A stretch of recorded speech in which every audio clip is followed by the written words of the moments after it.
После того, как боги наказали Баюма за его дерзость и навечно заперли на последнем этаже построенной им же башни, разоренная 30 годами этого безумного строительства империя Эльмараден оказалась охвачена страхом и сомнениями за ее будущее. Но мир еще не знал, что дальнейшие события обернутся еще большими потрясениями.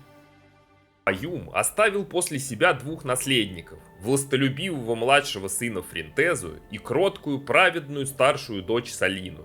Отношения в семье Баюма между детьми были достаточно прохладными, а воспитывались они няней по имени Деварин. Еще при жизни отца Салина приняла решение дистанцироваться от семьи и политических интриг. Салина сотрудничала с Эйнхасад, чтобы остановить безумие Баюма, а после его заточения пообещала посвятить свою жизнь смиренному служению богине во искуплении грехов отца и всего императорского дома. Но искренняя молитва юной Салины не смягчила сердце разгневанной богини, так как Салина была старшей дочерью Баюма, Эйнхасад захотела покарать ее вслед за отцом. За дочь императора вступился сам Гренкаин, и поэтому богине света пришлось отказаться от идеи убить девушку. Вместо этого она лишила Салину зрения и никогда больше не отвечала на ее молитвы. Салина безропотно приняла наказание и продолжила служить богине, неся бремя грехов императорской семьи. Империя же погрузилась в политические интриги и борьбу за власть между двумя группами знати. Отсутствие императора на троне привело к тому, что Эльмараден разделился на силы, поддерживающие разных наследников. Наследственные аристократы, желающие новых завоеваний и увеличения своего влияния, выдвинули принца Фринтезу на роль единоличного правителя империи. В ответ на это, обладавший серьезным политическим весом консервативный имперский сенат попытался возвести на престол старшую дочь Баюма Салину. На ее стороне также был верховный жрец Анаис, который, согласно книге сказаний героя, когда-то сражался в рядах имперских нефилимов, но после встречи с Салиной был очарован ей и стал ее рыцарем. Однако Салину совсем не прельщала власть, и она не хотела сражаться ради нее со своим братом Фринтезой, желавшим править страной. Салина отказалась от титула принцессы и отправилась в странствие, желая познать волю богов. Правителем империи стал Фринтеза, но единство в ряды аристократии это не принесло, вылившись в постоянный конфликт молодого императора и сената. Как стало известно из гайдбука, чтобы противостоять Фринтезе, глава Сената заключила контракт с королем демонов Триолем и стала тайно распространять его культ в землях Руны. Судя по всему, от демона она получила вечную жизнь, поэтому дожила даже до событий игры, где стала известной под именем Андреас Ван Холтер. Гайдбук сообщает, что это ее не настоящее имя, что вполне логично, ведь она потом как-то должна была прикрываться, маскируясь под разными людьми, дабы не вызвать подозрений из-за столь долгой жизни. На стороне Фринтезы же был уважаемый маг Вигот, который в возрасте 34 лет смог подняться на самый высокий пост в башне Слоновой Кости. Его также называли Великим Виготом и уважали за то, что он часто использовал магические силы для простолюдинов. Интересно, что в обновлении C2 в игре были сундуки сокровищ 42 уровня, носившие имя Вигота, то есть задолго до его ввода в игру и появления о нем каких-либо подробностей. Верной спутницей Фринтезы была его подруга детства Скарлетт Ван Юстер, которая всячески старалась разнообразить жизнь молодого императора и отвлечь от насущных проблем. Скарлетт также стала рыцарем Ордена Святости. Салина же после всех свалившихся на нее испытаний отправилась в путешествие по империи, желая познакомиться с ее жителями. Она вела скромную жизнь затворницы, стойко перенося все лишения и ту кару, что наслала на нее Эйнхасад. Согласно книге сказаний героя, верность Салины своей вере заинтересовала Гренкаина. Взамен незрячих глаз он даровал ей жезл святой, который позволял ей видеть, книгу святой как доказательство божественной защиты, а также святой Грааль. Доброта и милосердие Салины прославили ее по всей империи, жители которой стали почитать ее как святую, способную говорить устами богов.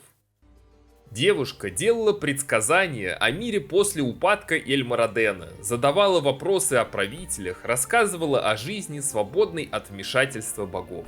Так родилась святая Салина, первая проповедница, которая шла путем Эйнхасад, но не вместе с иерархами церкви. Кстати, в этом же и основная суть одноименной игровой профессии. За 3 года странствий у Салины появились тысячи последователей, среди которых были не только простые люди, но и те, кто занимал высокие имперские посты, что вызывало большой гнев Фринтезы. 7 самых преданных ее последователей, именуемых ее учениками, пользовались известностью и народной поддержкой, которая уступала известности только самой Салины. Их имена перечислены в эпическом квесте. Это верховный жрец Анаис, стратег и начальник королевской стражи Бостия, монахиня Эрис, ее муж знаменитый драматург Кайрун, известный торговец Юдиф Ван Этина и его сын Этис Ван Этина. О последнем, 7-м ученике, почти ничего не известно. Говорят, его называли Черным рыцарем. Как мы знаем, Черным рыцарем в квестах предстает сам Гринкаин, поэтому можно сказать, что тайно от всех и возможно от самой Салины в странствиях ее сопровождал сам бог хаоса. И возможно даже именно в этом обличии даровал ей священные реликвии.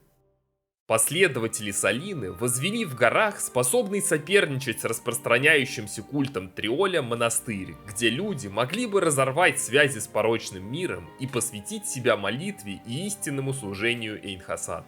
Поскольку монахи вели очень аскетичный образ жизни, убранство монастыря довольно бедное. В нем были комнаты с запасами, проточная вода, комнаты для молитв и обширная библиотека. Тайным же назначением монастыря была охрана полученного Салиной святого Грааля. За одной из книжных полок библиотеки скрывался заложенный тайный проем в стене, ведущий на верхние этажи к центральной башне монастыря, отделенный от помещений 3-го этажа невидимым мостом. Там, за потайной дверью, и хранился святой Грааль, скрытый от глаз остального мира. Тем временем имя Салины все громче звучало на континенте, и некоторые подданные начали сравнивать императора Фринтезу с Салиной, а кто-то стал даже выступать с критикой имперской власти. Окружавшая Салину слава очень раздражала Фринтезу. Император заподозрил бывшую наследницу в измене, и она попала к нему в немилость. Придворные шептались о том, что на совете в Руне сторонники Салины злословили против императора. Узнав об этом, Фринтеза пришел в ярость и решил покарать Салину. Однако все подданные империи выступили в ее защиту, и императору пришлось отступиться. После этого случая Салина перестала странствовать по землям империи, творить чудеса и совершать добрые дела. Она собрала своих учеников и удалилась в монастырь. Отношения между Сенатом и Императором становились все напряженнее и в любой момент могли вылиться в открытое противостояние. Зная, что Сенат может попытаться сместить его и короновать Салину, Фринтеза отправил за ней отряд верных ему рыцарей Ордена Святости, чтобы убить ее. Желание быть императором ослепляло Фринтезу, поэтому принц был готов на все, даже на хладнокровное убийство сестры, которая всегда любила его. Убийцы, посланные Фринтезой, не застали Салину, потому что та покинула монастырь и удалилась в пустыню Долины Святых, и там пропала. Однако на самом деле Салина смогла спрятаться от убийц с помощью няни Деворин и мага башни Слоновой Кости по имени Фроин. Они помогли Салине укрыться в монастыре. Проповеди Салины волновали умы подданных, и император считал ее существование опасным для государства. Вскоре королевские стражи Эльмарадена получили приказ найти Салину и взять ее под стражу вместе с учениками. Спрятавшуюся Салину выдал ее ученик по имени Юдиф Ван Этина. Когда Юдиф понял, какие возможности дает хранящийся в монастыре святой Грааль, он предал Салину, желая обладать силой артефакта в одиночку. Очевидно, что именно так войска императора узнали о заложенном в стене проходе, разрушили его и проникли во внутреннюю часть монастыря. Монастырское войско под предводительством Анаиса и другие воины из последователей Салины храбро сражались, но потерпели поражение. Салина сдалась имперским войскам с условием, что они не тронут ее последователей. Судебный процесс длился ровно неделю. Салину обвинили в измене, богохульстве и распространении ереси и приговорили к смерти. Казнь состоялась на следующий день в присутствии императора Фринтезы при большом скоплении народа. После казни последователи Салины собрали ее останки вместе с одеждой и отнесли все это в монастырь Безмолвия.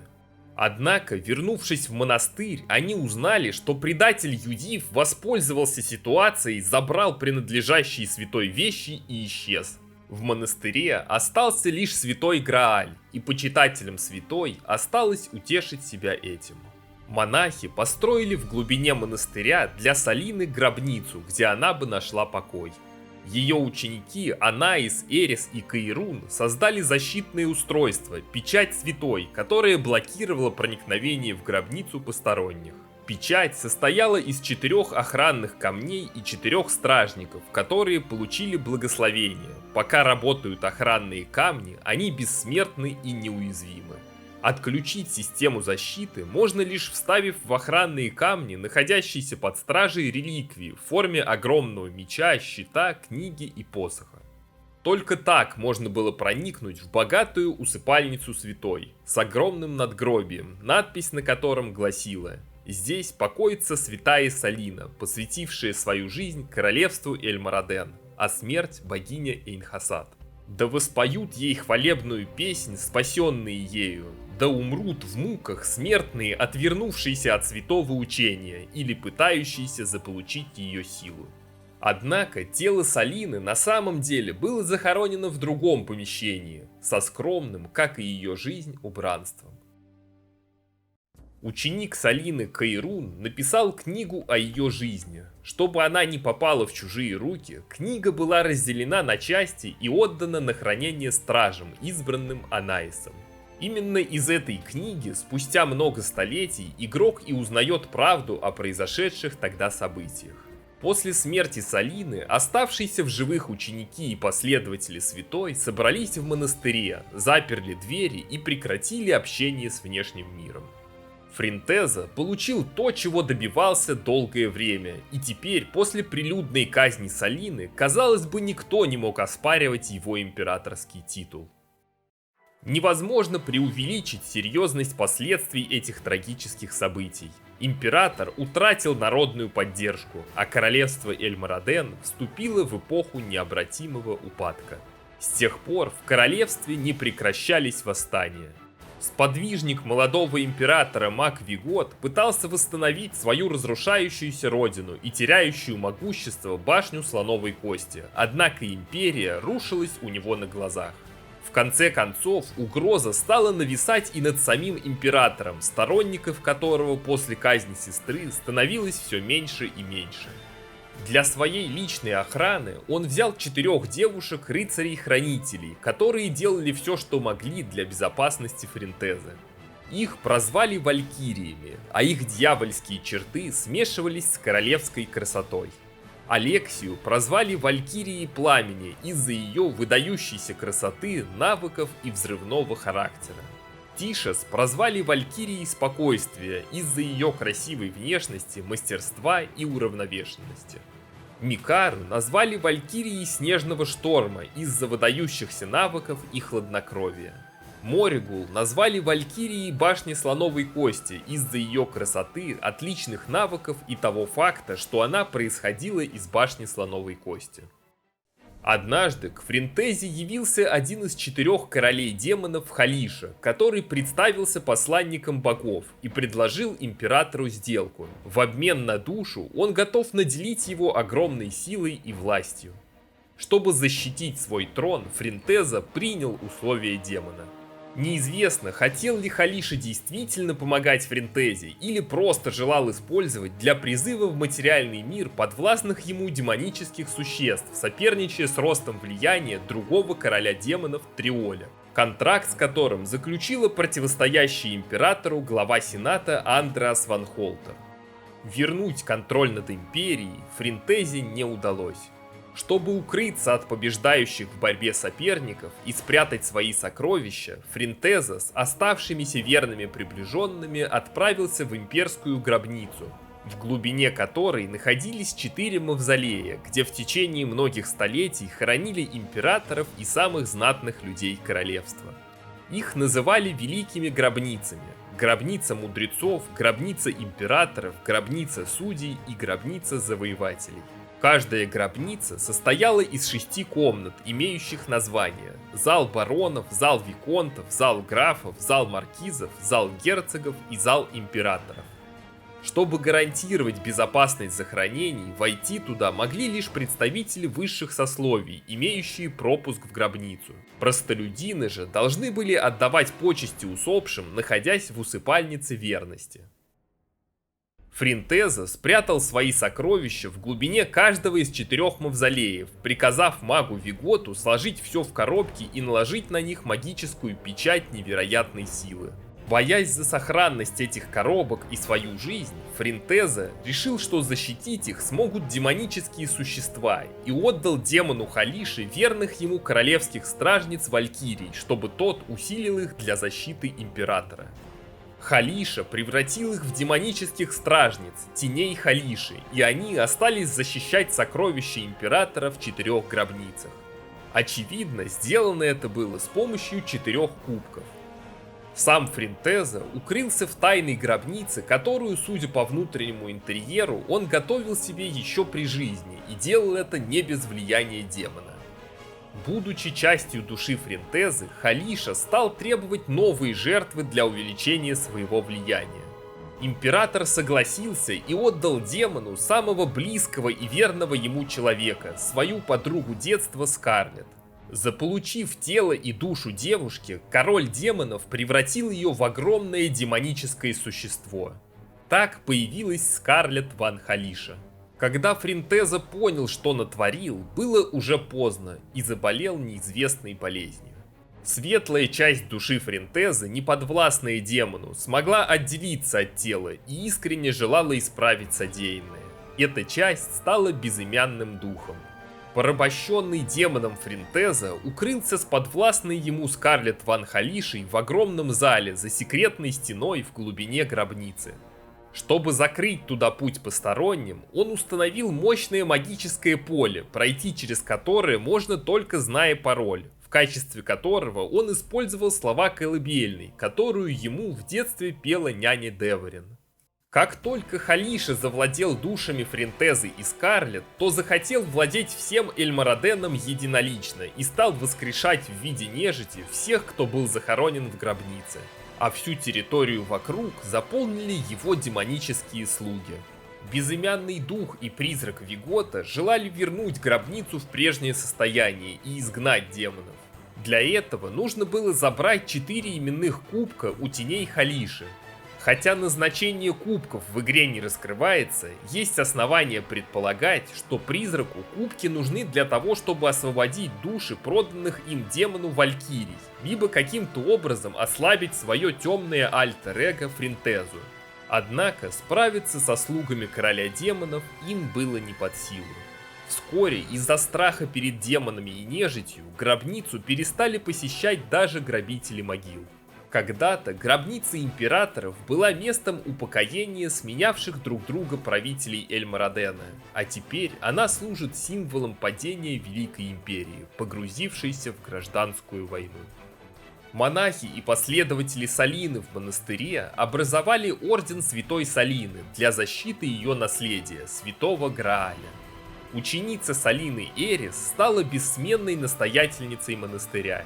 Благодаря силе, которую она получила долгое время следуя за Салиной, Эрис смогла заключить часть своей души в колье настоятельницы и стать духом без плоти. После смерти Салины Анаис превратился в отринувшего смерть ангела с человеческой внешностью. Он получил очень высокий статус в ангельской иерархии и возможность общаться с самой Эйнхасад. Для монахов Анаис стал свидетельством их веры и священным знаком, оставленным Эйнхасад в доказательство выполненного Салиной обещания. Чтобы защищать Грааль снаружи от монастыря, с небес спустился архангел Баракиэль, пламя сияния. Он не раскрывает своего существования на земле и наблюдает за перемещениями демонов. По просьбе монастырского ордена, чтобы оберегать святые земли от чужаков и защищать тайную реликвию, хранящуюся в монастыре Безмолвия, в долине святых, через которую проходила дорога к монастырю, обосновались кельмахумы платинового племени, служившие Эйнхасад. Для защиты Грааля в монастырь были посланы четырехкрылые апостолы, а многие из монахов впоследствии получили долгую жизнь ради единственного предназначения. Однако никто в мире не знал, что Юдиф Ван Этина во время ареста Салины заменил Святой Грааль подделкой, а настоящий унес с собой. Юдиф и его потомки изучали Святой Грааль, пытаясь подчинить себе его силу. Много лет спустя они создали тайную организацию, которая вошла в историю под названием Эмбрио. Если вам понравилось это видео, не забудьте поставить лайк и подписаться на канал. Также буду рад видеть вас в нашем телеграме. Благодарю всех, кто поддерживает канал лайками, комментариями и донатами. И это является большой мотивацией продолжать делать видео. Всем спасибо за просмотр и до встречи в следующих роликах.